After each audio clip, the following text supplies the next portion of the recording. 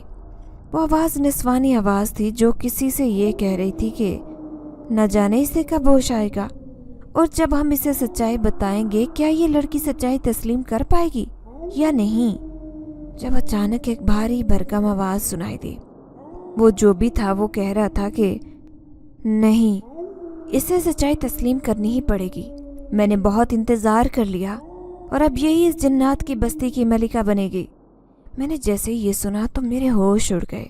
میں نے جھٹ سے اپنی آنکھیں کھول دی اور چیخ مارنے لگی تھی۔ میں کہاں ہوں؟ میں کہاں ہوں؟ پلیز کوئی تو مجھے بتاؤ، آپ سب لوگ کون ہیں؟ میں نے جلدی سے اٹھ کر یہاں نگاہ دوڑائی، کیونکہ میرے سامنے وہی نوجوان تھا جو میرے خوابوں میں آتا تھا، جسے میں اپنے خوابوں میں دیکھتی تھی۔ وہ نوجوان عجیب سے کپڑے پہنے ہوئے تھا۔ اس کا پہناوا بہت عجیب تھا، پر ایسا لگ رہا تھا جیسے میں کسی شاہی دنیا میں قدم رکھ چکی ہوں۔ اس کے ساتھ جو عورت تھی وہ بہت ہی قیمتی لباس میں تھی۔ اس کے لباس میں قیمتی ہیرے اور جواہرات جڑے ہوئے تھے، لیکن یہ دیکھ کر میں بہت گھبرا گئی، کیونکہ وہ نچلے دھڑ سے بالکل لاغر تھی اور اس کا نچلا دھڑ بالکل اس کے وجود سے الگ تھا، لیکن پھر بھی اس کے چہرے پر عجیب سا سکون تھا۔ میری بات سن کر وہ میرے قریب آئی، میرے سر پر شفقت بھرا ہاتھ پھیر کر مسکرا کر بولی کہ بیٹا فکر مت کرو، تمہارے ساتھ کچھ غلط نہیں ہوگا۔ تم اس وقت ہماری دنیا میں یعنی کہ جنات کی بستی میں ہو۔ تمہیں میرا بیٹا یعنی کہ فیروز سلطان شاہ لے کر آیا ہے۔ آج سے تم اسی دنیا میں رہو گی۔ یہ سن کر تو میں پھوٹ پھوٹ کر رونے لگی اور سسکتے ہوئے بولی کہ نہیں، مجھے اپنی دنیا میں واپس جانا ہے، مجھے میری ماں کے پاس جانا ہے۔ آپ نے اچھا نہیں کیا، آپ یہ سب کیوں کر رہے ہو؟ جب میری نظر اس جن زادے پر گئی جو کہ ٹک ٹکی باندھے مجھے دیکھ رہا تھا، میں جلدی سے اس کے پاس گئی اور اسے کہنے لگی کہ مجھے کہاں سے لے کر آئے ہو؟ کیوں لے کر آئے ہو میرے ساتھ یہ سب؟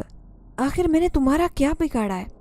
جلدی سے مجھے میری دنیا میں واپس لے جاؤ، میں یہاں نہیں رہوں گی، میں تمہارا کہنا نہیں مانوں گی۔ جب میری بات سن کر وہ عورت میرے پاس آئی اور کہنے لگی کہ غلطی میرے بیٹے کی نہیں ہے، میرے بیٹے کو کچھ بھی مت کہو، یہ بہت اچھا ہے۔ اب اگر تم یہاں سے جاؤ گی تو تبھی جاؤ گی جب ہماری ہر بات مانو گی، اس عورت نے مجھے صاف لفظوں میں کہا تھا۔ اس کی بات سن کر تو میں نے نفی میں اپنا سر ہلایا اور دو ٹوک کہا کہ میں آپ لوگوں کی کوئی بات نہیں مانوں گی، آپ لوگوں نے مجھے دھوکہ دیا جو یہاں لے کر آئے۔ جب اگلے ہی پل وہ عورت کہنے لگی کہ نہیں، ایسی کوئی بات نہیں ہے، ایسا مت کرو، میں تو بس یہ چاہتی ہوں کہ تم ہماری مدد کرو، بدلے میں ہم تمہارے حالات بدل دیں گے۔ یہ سن کر مجھے میری پھپھو کا رویہ یاد آنے لگا کہ کیسے وہ ہر روز ہمیں خرچے پر باتیں سناتی تھی۔ تبھی میں نے دھیمے لہجے میں ان سے کہا کہ آپ کیا چاہتی ہیں؟ آخر مجھے کیا کرنا پڑے گا؟ جب ہی وہ عورت بولی کہ تمہیں میرے بیٹے یعنی کہ فیروز سلطان شاہ سے شادی کرنی پڑے گی۔ یہ سن کر تو میرے پیروں تلے سے زمین نکل گئی۔ میں فوراً اس جگہ سے اٹھی اور اس عورت سے بولی یہ آپ کیا کر رہی ہیں؟ وہ ایک جن زادہ ہے اور میں ایک عام سی آدم زادی ہوں، ہم دونوں کی شادی نہیں ہو سکتی۔ جب وہ عورت کہنے لگی کہ دیکھو، تم اس بستی سے تبھی جاؤ گی جب تم ہماری مدد کرو گی، تمہیں یہاں ہر سکھ ملے گا، تمہارے ابا بھی ٹھیک ہو جائیں گے، تمہارے سارے حالات ٹھیک ہو جائیں گے، لیکن بدلے میں تمہیں بس شہنشاہ سے شادی کرنی ہوگی اور تم اس بستی کی ملکہ بن جاؤ گی۔ یہ سن کر تو مجھے وہ خواب یاد آنے لگا جو مجھے چین کی نیند نہیں سونے دیتا تھا اور جس میں میرے سر پر تاج پہنایا جا رہا ہوتا تھا۔ وہ تاج مجھے فیروز سلطان شاہ پہناتا تھا، پر آخر وہ میری شادی شہنشاہ جنات کے ساتھ کیوں کروانا چاہتی تھی؟ میری اس بات کی سمجھ نہیں لگی تھی۔ تبھی میں نے فوراً سے اس سے پوچھا تو وہ کہنے لگی کہ پہلے شادی کر لو، اس کے بعد میں ساری بات بتا دوں گی۔ میں نے اس عورت سے کہا کہ میری ایک شرط ہے، میں چاہتی ہوں کہ میرے ابا کا مکمل طور پر علاج ہو جائے، میرے ابا بالکل ٹھیک ہو جائیں۔ اگر میری شرط اسی وقت پوری کرو گی تو میں اسی وقت آپ کے بیٹے سے نکاح کر لوں گی۔ مجھے لگتا تھا کہ جیسے یہ دونوں جن ایسا کچھ نہیں کر سکتے، ان میں اتنی طاقت بالکل نہیں ہے، پر اگلے ہی لمحے شہنشاہ جنات وہاں سے بالکل غائب ہو گیا، اور پھر کچھ ہی دیر بعد وہ جیسے ہی واپس آیا تو اس نے اپنے ہاتھ کو جنبش دے کر دیوار پر ایک اسکرین جمائی۔ میں نے جیسے ہی اسکرین پر دیکھا تو وہاں میرے گھر کا منظر دکھائی دے رہا تھا، جس میں میرے ابا بالکل ٹھیک تھے اور وہ سب چل پھر رہے تھے۔ ہر طرف خوشی کا ماحول تھا۔ میری اماں بہت خوش تھی، ایسے لگ رہا تھا جیسے کسی کو میری فکر ہی نہ ہو۔ پر ایسا کیسے ہو سکتا ہے؟ میں بہت زیادہ بے چین تھی کہ میں یہاں جنات کی بستی میں قید ہوں اور وہاں میرے اماں ابا کو میری فکر بھی نہیں ہے۔ ابھی میں یہی سوچ رہی تھی جب وہ عورت میرے پاس آئی اور کہنے لگی، فکر مت کرو، تمہاری اماں کو بالکل نہیں پتا کہ تم یہاں ہمارے پاس ہو، کیونکہ ہم نے ایک جن زادی کو تمہارے جیسا بھیس بنوا کر وہاں بھیج دیا ہے۔ اس طرح تمہارے اماں ابا کو بھنک بھی نہیں پڑے گی۔ میں نے جیسے ہی یہ سنا میں بہت گھبرا گئی۔ اب تو مجھے یہ شرط پوری کرنی تھی۔ اس طرح کی شرط کے مطابق میرا نکاح شہنشاہ جنات سے ہو گیا۔ میں نہیں جانتی تھی کہ میرے ساتھ کیا ہوا۔ مجھے کچھ دیر بعد ہیرو اور جواہرات کا بنا ہوا لہنگا پہنایا گیا۔ مجھے بالکل حور کی طرح تیار کیا گیا۔ میں خود کو دیکھ رہی تھی تو مجھے یقین نہیں آ رہا تھا کہ میں اتنی خوبصورت لگوں گی، پر یہ ایک سچائی تھی کہ نکاح ہو گیا تھا۔ میں اس نکاح کو بالکل نہیں مانتی تھی۔ جن کی ماں میرے پاس آئی اور کہنے لگی کہ تم نے میرا بہت ساتھ دیا۔ دراصل بات یہ ہے کہ میں نے اپنے بیٹے کے لیے کافی رشتے تلاش کیے، کافی جن زادیوں سے اس کی شادی کی، پر ان سے میرے بیٹے کو کوئی اولاد ہی نہیں تھی جو کہ اگلی وارث بنتی۔ اسی لیے مجھے بہت زیادہ پریشانی کا سامنا کرنا پڑا۔ تبھی میں اسے ایک عامل کے پاس لے کر گئی۔ اس عامل نے مجھے بتایا کہ تمہارے بیٹے کی قسمت میں کوئی جن زادی نہیں بلکہ ایک آدم زادی لکھی ہے، جو کہ تمہارا بیٹا خود ہی انسانوں کی بستی میں جا کر پسند کرے گا۔ یہ سن کر میں شل ہو گئی تھی۔ مجھے کافی دیر تک تو یقین ہی نہیں آ رہا تھا اور میں نے اس بات کو اتنی اہمیت نہیں دی۔ جب ایک روز میرا بیٹا اس وقت میرے پاس دوڑتے ہوئے آیا اور کہنے لگا، اماں مجھے ایک لڑکی پسند آئی ہے، میں اسی سے شادی کروں گا اور میں باقی ساری جن زادیوں کو چھوڑ دوں گا۔ یہ سن کر تو میں بہت زیادہ گھبرا گئی۔ میں نے اسے سمجھانے کی کوشش کی تھی، بار بار جنات عامل کی باتیں میرے کانوں میں گونج رہی تھی اور ایسا لگ رہا تھا جیسے اب اس کی ساری بات سچ ثابت ہونے والی ہو۔ میں نے اپنے بیٹے سے پوچھا کہ وہ لڑکی کون ہے۔ جب میرا بیٹا مجھے انسانوں کی بستی میں لے کر گیا، میں نے جیسے ہی وہاں ایک چھوٹی سی بچی دیکھی تو سوالیہ نظروں سے اپنے بیٹے کو گھورنے لگی کہ فیروز، یہ کیا مذاق ہے؟ کیا تم نے اتنی چھوٹی سی بچی سے شادی کرنی ہے؟ جب بھی وہ مسکرا کر بولا کہ نہیں، اس کے لیے میں 18 سال انتظار کروں گا۔ جب یہ بڑی ہوگی تو میں اسے اپنے نکاح میں لوں گا اور اسے شادی کروں گا۔ میں اس کے لیے اتنا انتظار تو کر سکتا ہوں۔ یوں فیروز نے جیسے یہ بات کہی تو میں تو حیرت زدہ ہو گئی۔ مجھے یقین نہیں آ رہا تھا کہ فیروز اس طرح کسی سے محبت کر سکتا ہے۔ مجھے اب پکا یقین ہو گیا کہ میرا بیٹا کسی آدم زادی سے ہی نکاح کرنا چاہتا ہے، تو یقیناً پھر اس کی اولاد بھی ہوگی۔ میں بھی اس کے حق میں ہو گئی۔ میں نے فیصلہ کیا تھا کہ میں اس کی شادی کروا لوں گی۔ میں نے اس سے وعدہ کیا۔ یوں وہ دن گننے لگا۔ وہ ہمیشہ تم پر نظر رکھتا ہے، اسی لیے جیسے ہی تم 18 کی ہوئی اس نے فیصلہ کر لیا تھا کہ وہ تمہیں ہماری دنیا میں لائے گا، اور تم اب ہماری دنیا میں آ گئی ہو۔